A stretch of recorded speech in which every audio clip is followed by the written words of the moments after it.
Alors, au sujet du Kiddush. Donc, la question est très bonne. Qu'est-ce qu'on doit se rappeler dans Amalek? C'est une mitzvah minatora de se rappeler. Qu'est-ce qu'on doit se rappeler? Et je précise que le Zachor, c'est pas simplement se rappeler une seconde dans l'année, c'est de se rappeler une fois par an pour toute l'année. Donc, il y a un rappel une fois par an pour toute l'année. Donc, en quoi? Qu'est-ce qu'on doit faire quand on Zachor? Quelle est notre obligation? Mis à part le fait que j'ai quand même une question fondamentale. Tous les soirs avant de dormir, on va faire la liste de tous ceux qui nous ont énervés et on va dire je suis mochel, arrêtez mochel de soléa. J'excuse tous ceux qui m'ont fait du mal pour pouvoir encaisser ceux qui vont me faire du mal demain. Donc on a cette capacité d'être mochel au jour le jour. Tous les ans, avant Kippour, on va demander pardon et on va pardonner à tous ceux qui nous ont fait du mal. Donc on a un système de pardon qui est mis en place, journalier et annuel. Et là, on reste sur une histoire vieille de 3000 ans. Zachor, on est là, on lâche pas le morceau. Rappelle-toi, rappelle-toi, rappelle-toi, rappelle-toi, rappelle-toi. Combien je vais me rappeler? C'est bon. On est capable d'excuser. L'histoire nous a montré que on a su excuser. Par exemple, en Israël aujourd'hui, on a excusé l'Allemagne. Parce que ça veut dire, mais il y a quand même eu quelque chose. Et c'est bien plus horrible ce que l'Allemagne a fait que ce que Amalek a fait. Des millions de Juifs qui ont été massacrés. Amalek, il ne faut pas oublier qu'on a gagné la guerre. Et on doit quand même s'en rappeler. On doit s'en rappeler, on doit se battre contre Amalek. Shaoul reçoit l'ordre, Shaoul, premier roi d'Israël, reçoit l'ordre de tuer Amalek. Il ne tue pas tout Amalek, il laisse Agag, le roi d'Amalek. Il le laisse un jour de plus, ce jour-là, Agag a un rapport qui va enfanter Aman. Shaoul perd sa royauté à cause d'Amalek. On fête Purim grâce à Amalek, Aman. C'est perpétuel, l'histoire, c'est une histoire d'amour, quoi. Il y a des hauts et des bas, beaucoup de bas surtout, comme dans les histoires d'amour. Il y a beaucoup de problèmes. Donc on est dans un cadre où on te dit tu oublies pas, lâche. Ça c'est fini, c'est l'histoire ancienne. Combien il faut garder cette haine, combien on va essayer pour toute la Torah, elle est dans une approche soit mévater, arrondir les angles, etc., etc. Non, là tu oublies pas, tu lâches pas le morceau. C'est très important. C'est qu'une question pour arriver à une réponse. C'est pas une question pour rester sur une question. C'est très important. C'est pas une histoire. Parce que si une personne ou un peuple oublie son passé, son futur il est... J'ai pas dit d'oublier l'histoire, mais de se rappeler et d'avoir l'obligation d'être moché. Moché, c'est d'effacer Amalek. On peut quand même essayer d'arranger les choses. C'est parler d'histoire. Pardon? C'est parler d'histoire. On n'arrête pas de le dire. Amalek il revient sans arrêt. Aucun. Sans arrêt, il veut nous détruire. Pourquoi tu deviens un pédin? De terre. Pourquoi est-ce qu'on a l'obligation donc de se battre contre Amalek aujourd'hui? Il nous attaque. Il est prêt, hein. Tu sais qui c'est Amalek Bichlal? C'est la Shnia.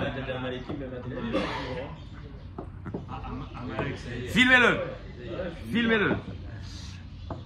On doit effacer le mal parce que ça représente le mal. Je vais arriver, c'est une question pour rentrer dans un sujet. Alors après, si je veux qu'ils te répondent pas, Mais ils n'ont pas compris le système encore.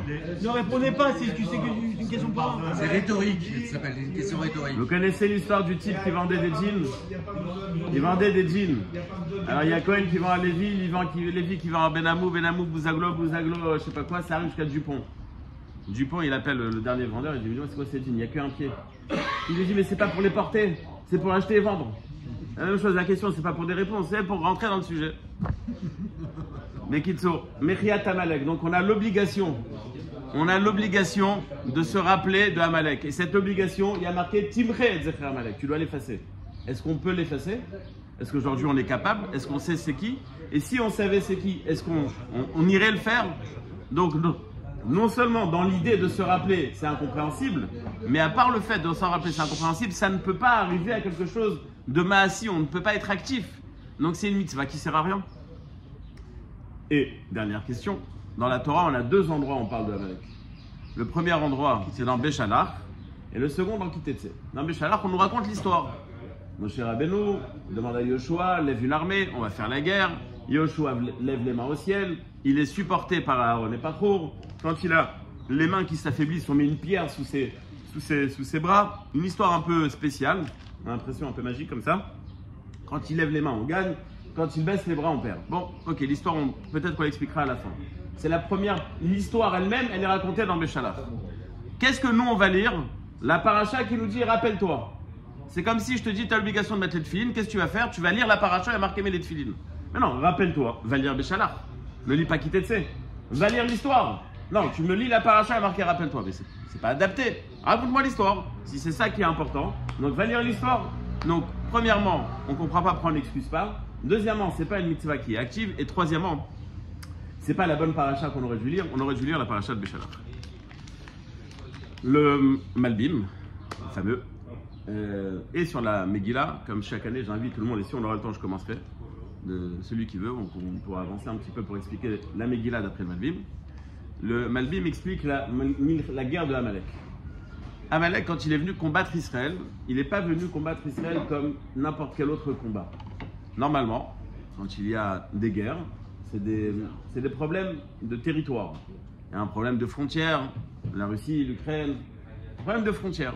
Il y a des questions qui sont là, tu m'as pris, je t'ai pris, ou alors il y a des guerres qui sont menées pour montrer sa puissance. Les États-Unis qui vont faire le flic du monde, c'est pour montrer on est là, d'accord? Ils ont un intérêt derrière, on est puissant, etc. Amalek n'a aucune conviction territoriale par rapport à Israël parce qu'on n'a pas encore de terre. Il vient nous attaquer dans le désert. Il ne s'attaque pas à un peuple puissant, il s'attaque aux faibles du peuple. C'est-à-dire, il ne veut pas mettre sa force en avant. Donc, on ne comprend pas pourquoi est-ce que Amalek Bichlal se déplace. Il se déplace pour aller faire la guerre contre le peuple juif. Incompréhensible. Quelle est l'idée, quelle est la raison de la guerre de Amalek?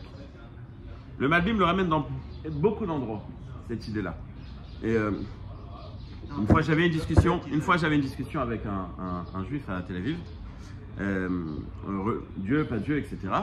Et donc lui il me dit écoute, moi je crois pas en Dieu, mais je suis d'accord avec toi qu'il y a une superpuissance. La nature, mère nature. Ok, génial, Fazak. Je lui ai dit moi cette superpuissance je l'appelle Dieu. Maintenant, c'est quoi la différence entre toi et moi? C'est que comme toi tu appelles ça la mère nature, bah c'est génial, ça t'oblige en rien. Tu vois, c'est le hasard fait bien les choses, la nature, etc. Mais il n'y a pas un programme, il y a une puissance inconnue, on ne comprend pas. Il y a quelque chose comme ça de flou. Alors que quand il y a Dieu, il y a un programme, il y a une idée, il y a un but, et donc il y a des obligations. Donc toi, tu vas appeler Dieu, tu vas lui donner un certain format parce que ça t'arrange, parce que ça t'engage en rien. Moi, quand je l'appelle Dieu, ça m'engage en quelque chose. Le'amin sheyesh Elokim, de croire que Dieu existe, tout le monde croit que Dieu existe. D'une manière ou d'une autre, on sait qu'il y a quelque chose. Qu'est-ce que c'est ce quelque chose? C'est là qu'on n'est pas d'accord. Nous pensons que c'est Dieu, eux pensent que c'est X, Y, Z, mais pas Dieu. C'est ce qu'appelle le Malbim, la différence entre la Emouna et la Hashgacha, en gros, en très gros. On croit que Dieu existe, mais est-ce qu'il est impliqué dans la vie de tous les jours? Est-ce qu'il est conscient de mes petits problèmes, de mes petits soucis? Est-ce qu'il voit tout ce qui se passe? Nous, on pense que oui, eux pensent que non. La preuve, enfin, où est-ce qu'on le voit? Moi, j'avais une question pendant des années sur la bracha de Asher Etzar. Asher Etzar et Adam, Bechorma, etc. On est parti aux toilettes, Baruch Hashem, ça s'est bien passé. Je comprends pas pourquoi est-ce qu'on doit remercier, j'ai pas compris. Hashem, si tu veux que je meure, ok, ah, vas-y, tue-moi, ok. Si tu veux que je vive, bah, il faut bien que j'aille aux toilettes, quoi. C'est-à-dire, ma tarot c'est meni, proche de dire merci. Et j'ai compris pourquoi est-ce qu'on faisait cette bracha. C'est justement pour affirmer ce sentiment de dépendance permanente en Hashem. Pour imaginez une salle avec 8 milliards d'écrans, et il y a les 8 milliards de personnes qui sont assis, et puis il est en train de dire bon, toi ça va bien se passer, non, toi ça va être la diarrhée, non, toi tu vas être constipé. C'est exactement ce qui se passe. C'est marrant, mais c'est exactement ce qui se passe. C'est-à-dire que même dans les endroits les plus bas, le trône céleste, on te dit le trône céleste, on a l'impression le trône céleste. Ah non, le trône céleste c'est le pot. Mais évidemment que non. Hachem, sur son trône céleste, il s'occupe même de ce que tu es en train de faire aux toilettes. Donc notre perception de Dieu, c'est qu'il est omniprésent 24 heures sur 24, 7 jours sur 7, à chaque instant, même dans les endroits les plus intimes, les plus bas, les plus animaux de l'homme. Cette bracha de Asher Etzar, c'est ce qu'elle vient réaffirmer chez nous à chaque fois qu'on fait cette bracha. On est conscient que même le détail le plus simple, le plus physique, le plus normal et le plus basique pour un homme, c'est entre tes mains. Ça peut bien se passer comme ça peut très mal se passer. Donc notre bracha de Asher Etzar, en vérité, elle vient combattre Amalek. Amalek te dit, il y a un Dieu. Il y a un Dieu. Ok. Mais bon, et il est tranquille, il est sur sa mirpesset avec un cigare et c'est tout, quoi. Il a créé le monde et c'est bon, ça s'arrête là. Mère nature, appelle-le comme tu veux, la nature, la force, la superpuissance, appelle-le comme tu veux. Mais est-ce qu'il est béhémet en train de s'occuper de ce qui se passe dans le monde? Pas du tout. Ça ne l'intéresse pas. La loi du plus fort, la loi... On va trouver une philosophie, on va mettre en place quelque chose. C'est à nous de gérer ce qui se passe sur Terre. Quand le peuple juif sort d'Égypte, il va ébranler l'idéologie de Amalek. Parce qu'on voit qu'Hachem s'est impliqué pour un peuple qui était asservi. Il le fait sortir, il va contre les lois de la nature. Donc le peuple juif a raison. Et ça dérange Amalek. Dans la vie de tous les jours, ça dérange Amalek. Si Béhémet, il y a une perception installée comme celle des Juifs, c'est-à-dire qu'aujourd'hui, nous, on va être obligés de faire tout ce que la Torah impose au monde entier. Et ça, on ne veut pas. Donc Amalek est dérangé par l'idée que le peuple juif génère, par ce qu'il est et par ce qu'il ressent et de sa façon d'être et de vivre. L'idée que le peuple juif génère, c'est l'antithèse de Amalek. Donc Amalek est prêt à faire la guerre contre le peuple juif. Vous êtes l'exemple de l'implication d'Hachem sur terre, et nous on ne veut pas croire en ça. Donc on est prêt à se battre pour ça. Et quand on va se battre contre vous, c'est justement ce qu'on va montrer aux yeux de tous. On va affaiblir le sentiment que tout le monde avait par rapport au peuple juif. Ça a ébranlé le monde entier. Un peuple qui est sorti de cette manière, ça a ébranlé le monde entier. Au niveau marketing, le peuple juif a marqué les esprits. Il fallait affaiblir, et c'est ce qu'Amalek a fait. Je vais vous montrer qu'on est capable de se battre contre le peuple juif. Peut-être qu'ils avaient peur pour leur survie aussi. C'est-à-dire que peut-être qu'ils se rapprochaient de leur territoire. Non, ils ne se rapprochaient pas de leur territoire. C'est ce que le Maldim précise. Ils ne se rapprochaient pas de leur territoire, ils n'avaient aucune conviction sur le territoire de Amalek. C'était Canaan, pas Amalek. Donc, ça veut dire que c'était vraiment une guerre presque contre Hachem au final. Exactement, c'est comme ça que c'est marqué dans le Passouk. Milchama Hachem, il dort. Et Hachem, il attendait à ce que ce soit le peuple qui fasse la guerre. On va voir tout de suite. Je vais arriver à ça tout de suite. Quelle différence dans ce cas-là entre Amalek et Esav? Mais Amalek, c'est le petit-fils de Esav. Je veux dire, dans l'esprit, c'est-à-dire qu'en fait, on dit toujours. C'est celui qui a poussé à l'extrême. Mais on assimile, aujourd'hui par exemple, on assimile Amalek aux nazis, à l'Iran, etc. Mais globalement, ça pourrait être le monde entier. C'est le monde entier. C'est une idée, c'est ce qu'il a posé, monsieur. C'est une idée ou c'est une personne. On va voir tout de suite ce que c'est. On va voir dans un instant ce que c'est. Le peuple juif, il vient de dire il y a un Dieu, et Amalek, il dit il n'y a pas de Dieu. Non, Amalek dit il y a un Dieu, mais il n'est pas impliqué. Il n'est pas impliqué dans la vie de tous les jours. Il y a un Dieu, mais il n'est pas impliqué. Il est très faiblement impliqué ou pas du tout. C'est-à-dire on peut faire ce qu'on veut. Exactement. C'est ce que j'ai dit à l'autre. Toi, tu appelles ça mère nature, Zatota, je m'en fous. Pourquoi? Ça t'arrange. Ça t'oblige en rien. Yesh Koach Elyon, on appelle ça Koach Elyon. Ok. Mais dans l'histoire, dans ce cas-là, les Amalécites, comment ils ont pu justifier le fait d'attaquer le peuple juif alors qu'il venait d'y avoir des miracles, en l'occurrence voilà, ils venaient de décimer l'armée la puissante. Je te retourne la question. Il y avait l'ouverture de la mer. Je te retourne la question, pas seulement sur Amalek, sur le peuple juif qui sort d'Égypte, qui voit des miracles. 40 jours plus tard, ça se passe mal, mais on ne va pas les juger eux, c'est un Dor Kadosh. Nous aussi, on est conscients de Dieu, et pourtant, on n'est pas encore ce qu'on pourrait être. Mais nous, on a une réponse. On est même capable de trouver des coulottes pour qui va faire le kidouche, etc. Le nom Elohim, c'est Hachem dans la nature. Machon. Alors qu'il a plusieurs niveaux et quand c'est les 4 mètres, c'est la miséricorde, c'est quelque chose. Et c'est au-dessus de la nature, Nachon. On y arrivera, on a commencé par ça, on y arrivera après si tu veux. Les deux parachiotes où on parle de Amalek dans la Torah sont dans un contexte qui rejoint ce que je suis en train de dire. La première paracha, Béchalach, c'est juste après que le peuple dit Ayesh Hashem Bekirbenu. Est-ce qu'Hachem est avec nous? C'est-à-dire que justement, on remet en question l'implication de Dieu. Tu remets en question l'application de Dieu, tu laisses la place à Amalek. C'est l'idéologie d'Amalek. Donc si toi-même tu commences à adhérer, eh ben, c'est ce qui va se passer. Tu vas devoir combattre avec Amalek. La deuxième fois dans Kitetse, ce qui est marqué juste avant est incroyable. On parle de poids et mesure, et chaque commerçant doit avoir des poids et des mesures justes. Il ne doit pas voler. Ma'akesha avec Amalek. Parce qu'une personne qui va arnaquer dans les affaires, c'est une personne qui a une très faible perception de l'implication de Dieu. Si tu es persuadé que Dieu est impliqué, donc ta parnassa, c'est Minashamaim. Donc ce que tu es en train d'arnaquer, tu lui donnes soi-disant 1 kilo alors que c'est que 800 grammes, il le voit. Si tu es capable d'arnaquer, c'est que ta perception de l'implication de Dieu est très faible. Si c'est comme ça, rappelle-toi de ce qu'Amalek t'a fait.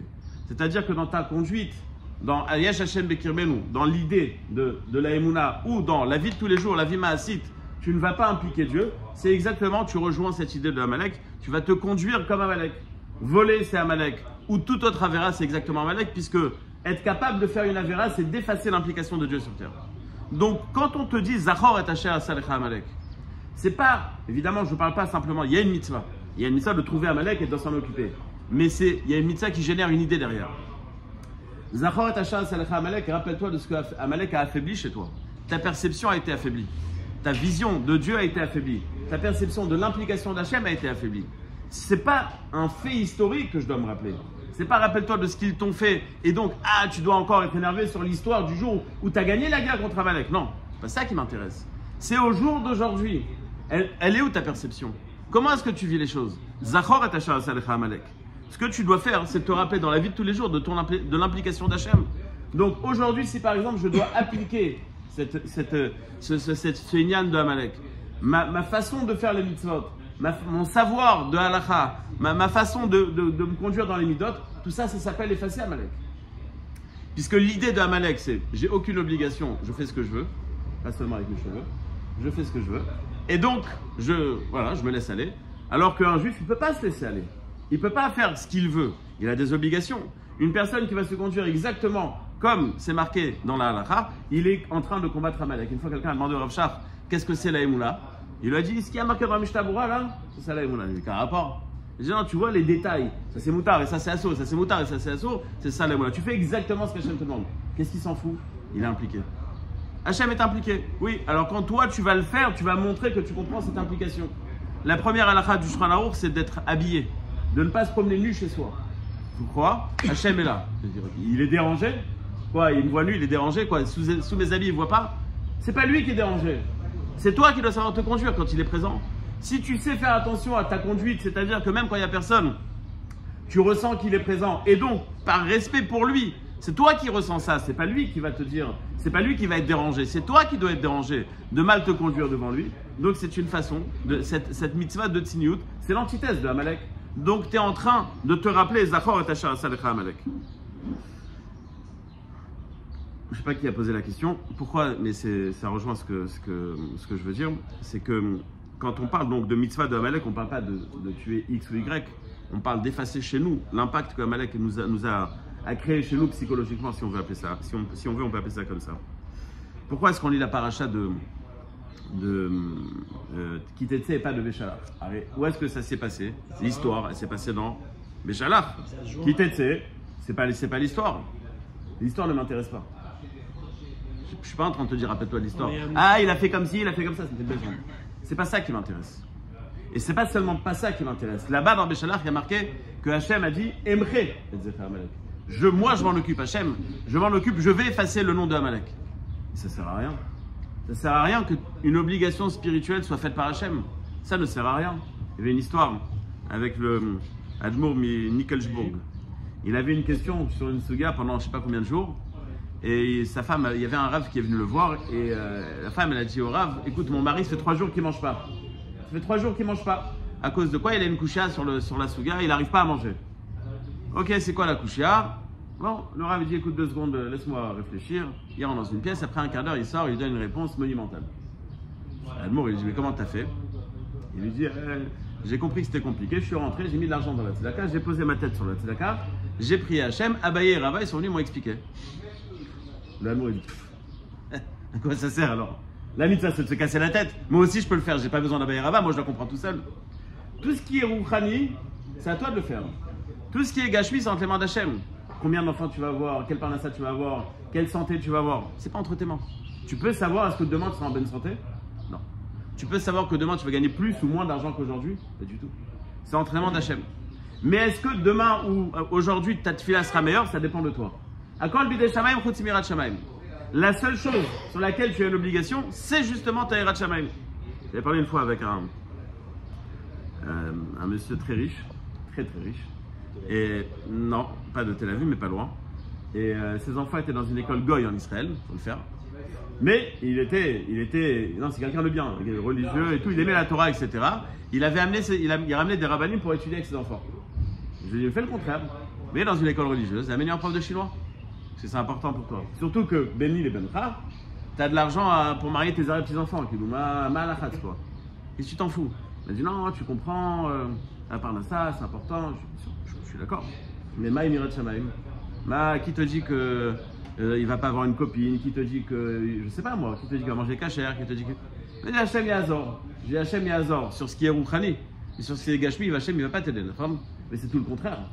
Tu peux pas dire à Hachem, bon écoute, j'ai envie de faire Shabbat. aide-moi.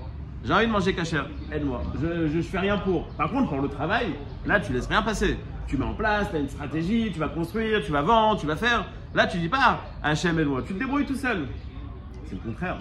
Qui dort ta puchatema, c'est marqué dans Parashat Ha'azinu. Afghaniski disait qu'on est un dort à l'envers. Tout ce qui est matériel, on s'en préoccupe, et tout ce qui est spirituel, on te dit, Hachem va nous aider. Quand on doit lire la paracha de Amalek, on ne doit pas lire la paracha où il est marqué Emched Zecher Amalek. Hachem te dit, je vais m'en occuper. C'est bien, on est content qu'un jour, cette idée sera effacée. Mais ce n'est pas ça le but. C'est Timched Zecher Amalek. Ce que nous, on va lire, c'est une obligation qui nous incombe à nous. Comme on a expliqué, c'est une obligation de perception d'Hachem. On n'attend pas à ce qu'Hachem vienne nous fasse le travail. Hachem attend que nous fassions le travail. La Géoula, elle commence parce que notre perception, elle va changer. Elle peut arriver aussi. Hachem, il va imposer la Géoula. Mais ce qu'il veut, c'est que nous créons cette Géoula. Comment? Effacer l'idée de Amalek. Donc l'idée, c'est pas de ne pas oublier, de ne pas être mochel. L'idée, c'est de se rappeler ce que c'est Amalek et de le combattre intérieurement. L'obligation, c'est pas de dire à Hachem, vas-y, débrouille-toi de détruire Amalek. L'obligation, c'est de détruire mon propre Amalek. C'est ça mon obligation. Et bien que physiquement, aujourd'hui, on n'a pas cette obligation de Amalek, parce qu'on ne sait pas c'est qui physiquement, le Zachor, il n'est pas forcément dans l'idée de passer à l'acte. Il est dans l'idée de passer à l'acte, mais intérieurement, pas d'attaquer X. Attaquer X, c'est moi-même. Parce qu'on a tous cette perception de Amalek, chez nous, on a tous une faiblesse en termes de Emouna. On est tous mamines. Mais on a toujours une possibilité d'approfondir la Emouna, et c'est l'antithèse. Amalek, c'est justement l'antithèse. Pourquoi est-ce qu'on le lit avant Purim? C'est bien beau, Aman, Amalek, ok, c'est vrai. Mais C'est vrai, c'est oui, c'est vrai, non, bien sûr c'est vrai, mais il faut approfondir. Je sais pas. C'est qu'il n'a pas kiffé qu'il J'ai pas dit, moi j'ai pas dit qu'Amalek c'était. Tu vas devoir rattraper ça, il n'a pas kiffé que je peux. Il a enlevé l'enregistrement, dommage, moi j'aurais bien voulu. Non, ça réveille les gens en plus. Pourquoi est-ce qu'on le lit avant Purim? Il y a marqué que le peuple juif, qui était la première fois de son histoire, après être entré en Israël, première galoute, 70 ans de galoute. Donc on est des étrangers. D'accord, on est des, comment on appelle ça en français, pas les étrangers là, les immigrés. Comme disait Coluche, Zichrono Libracha, j'avais vu la gueule de bavure sur les immigrés. Bon, enfin, le méchané. Et Kitsour, donc on a. Hein? Voilà. Ah, moi j'ai lu le livre, je l'ai fait Béyoun le texte. En tous les cas, donc on a. La pensée de la civilisation de ça, mais elle est identique à celle d'Amalek. Bien sûr, Amalek, c'est moi, il pousse à l'extrême. Vadaï, on est tout à fait d'accord. J'ai fait ce cours mardi, il y avait un professeur en mathématiques. Il m'a fait une tête, d'ailleurs vous m'avez rappelé, il faut que je discute avec lui. On a parlé sur la société occidentale, il n'était pas tout à fait d'accord. L'homme est chané. En tous les cas, le peuple juif est en galoute. Et donc on est immigré, on n'est pas installé en galoute. Mais on a Achashverosh qui fait une séouda avec... qui invite le peuple juif et tout, et puis les gens ils disent en fin de compte, on est accepté, c'est bien. Mais nous, ils se sont sentis bien. Vous vous sentez bien avec ceux qui ont détruit le temple, avec cette situation qui est justement l'antithèse de ce que c'est censé être le monde, l'implication d'Hachem, alors que maintenant il n'y a pas de Beth Amikdash, on ne voit plus Hachem. Vous vous sentez bien dans ce cadre de Amalek, vous allez prendre Amalek dans la tête. Mais en combien de temps ça s'est retourné? En 3 jours. Aman a décidé de tuer le peuple juif le 13 Nissan. C'était le jour où il a tiré au sort. Le 16 Nissan, il était déjà pendu. Qu'est-ce qui s'est passé entre les deux? Le peuple juif se tourne vers Mordechai. Mordechai leur dit, il y a une seule chose que vous pouvez faire, la prière. Vous allez prier pendant 3 jours. Prier, c'est justement l'antithèse de Amalek. Plus on va renforcer chez nous le savoir qu'on ne peut rien faire, il n'y a que Hachem qui peut faire, plus on va se renforcer, on efface complètement Amalek. Et d'ailleurs, vous savez que les Alsaciens, ils ont un minac de manger le 7e jour de Pessah de la charcuterie fumée. Et ils appellent ça omen. Ils appellent ça omen. Pourquoi? Parce qu'Aman, il a été pendu le premier jour de Pessah, ils l'ont laissé pendu. Donc le 7e jour, c'était la charcuterie, il était complètement fumé. Le Rayon, on le voit dans la Megillat Esther. Et avec ça, je bascule vers le Malbim. Ce qu'on a le temps de faire, je fais. Ce qu'on n'a pas le temps, tant pis. Le Malbim, pas seulement le Malbim, tout le monde pose la même question. Dieu n'est pas cité une seule fois dans la Megillah. On dit Améler, c'est Hachem, etc. Mais tout le miracle de Purim, il est fait en sous-marin. Il n'y a rien qui est visible. Rien. C'est pas en mode Kriyat Souf, grandiose, etc. Tout est en douceur. Et la mise en place des événements, 3e année de Achashverosh, Vashti se fait tuer. 7e année de Achashverosh, Esther devient reine. 12e année de Achashverosh, le problème il commence. C'est-à-dire qu'il y a un problème qui est mis en place sur une dizaine d'années. Si on n'avait pas mis dans la Megillah tous les événements les uns à côté des autres, on n'aurait même pas fait le lien. Tout est en cachette, il n'y a rien d'incroyable qui se passe. C'est justement à travers cette idée qu'on va détruire Amalek. C'est-à-dire qu'on voit un monde naturel, ça existe. Des tracas politiques, ça existe, toutes sortes de manigances, le palais royal, etc. Tout ça, ça existe. On pourrait croire que c'est le fruit du hasard. La fête de Purim, elle s'appelle sur le nom du hasard. Pour, c'est le tirage au sort. Amalek, quand il décide de tuer le peuple, il tire au sort. Il te dit, il n'y a pas de Dieu. On va laisser les choses se faire elles-mêmes, comme la nature. Il va faire un tirage au sort. Il va faire 2 tirages au sort Purim. Et nous, on va fêter le Purim parce que justement, dans le naturel, Hachem a montré le surnaturel. Je donne rien qu'un exemple que le Malbim ramène au début de la Megillah. Quel rapport entre le début de l'histoire de la Megillah et notre histoire? Le fait que Achashverosh a voulu faire une beuverie pendant 180 jours, et encore 7 jours, et après Vashti, et après il l'a fait tuer, quel rapport? C'est pas simplement quel rapport. Dans la Mishnah, on a 4 avis à partir d'où on a l'obligation de lire. Pourquoi est-ce qu'on a ces questions? Parce que il y en a qui disent, mais quel rapport? C'est pas ça le miracle, on s'en fout. Ça fait pas partie du miracle, il faut pas le lire. À la fin, c'est qu'il faut tout lire. Tout fait partie du miracle. C'est ça ce que dit le Malbim. Akadosh Baruch Hu Igdim Refoua Lamaka. Quand tu fais une opération, d'accord? Si le médecin il ouvre, après il dit, ah non, c'est des pansements. Il faut lui reprendre son diplôme. D'abord, il met tout en place. Et après, il commence l'opération. D'accord? Par contre, un homme qui se blesse dans la rue, il est blessé, il n'y a rien, la refoua, elle vient après la maka. Donc, quand tu viens pour guérir, il y a la refoua qui est avant la maka. Quand tu viens pour frapper, la refoua, elle vient après la maka. Il est marqué que Hachem, il a dit, tout ce que j'ai fait en Égypte, toutes les makotes que je donne en Égypte, je ne te les donnerai pas, qui a ni Hachem Rofecha, je suis ton médecin. C'est le rapport. Pourquoi tu ne vas pas me donner des makotes parce que tu es mon médecin? Non, tu ne vas pas me donner des makotes parce que tu ne vas pas me donner des makotes. Quand le peuple juif reçoit une maka, c'est pour être métaken quelque chose. Et donc c'est comme un médecin qui va faire une opération, il prépare la solution avant qu'il crée le problème. Quand Hachem a décidé de mettre le peuple juif face à Haman, il y a une mise en place d'un système qui va sauver le peuple juif. C'est quoi ce système? C'est Esther. Mais d'où ça commence? Ne crois pas que Hachem il est arrivé face à un fait. Mince, il y a Haman, qu'est-ce qu'on fait? Bon, ok, on va faire quelque chose. Non, tout était déjà calculé. Quand Vashti a été tué, c'était déjà calculé. Vashti, Haman, Esther, tout était calculé. Quand Mordechai va sauver Achashverosh de l'attentat de Bigtan Vateresh et qu'il n'est pas récompensé immédiatement et que c'est écrit dans les écrits qui sont à côté de Achashverosh et que juste au moment où Haman décide de venir tuer Mordechai, à ce moment-là, Achashverosh s'en rappelle, tout est calculé. Igdim Refoua Lamaka, c'est justement l'antithèse de Amalek. Toi, tu crois que les choses elles se déroulent. Voilà, ça arrive. Et puis un jour, Hachem dit, bon, ça arrive, bon, qu'est-ce que je fais maintenant? Solution. Mamashlo. Tout est déjà calculé. Tout est déjà pris en charge. Et c'est ça l'antithèse de Amalek.